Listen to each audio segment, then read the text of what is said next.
Zaliha has cooked nasi lemak, a Malaysian coconut rice served with spiced prawn sambal, crispy anchovies, omelette, fried peanuts, and a chicken rendang curry.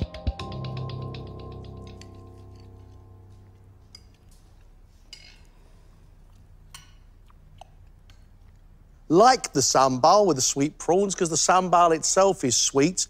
Love the idea of salty flavour coming from those crispy fried anchovies. That is intense. I like your rendang flavour. That's like a coconut sweetness. However, the chicken skin isn't crispy. It can't be eaten. Isn't crispy. It can't be eaten. But all the sauce is on the skin I can't eat. Oh, OK. I think the chicken rendang on the side is a mistake. OK. It hasn't had enough time to cook down and become lovely and soft and fall apart. Instead, the chicken itself is just tough and it's not really flavoursome.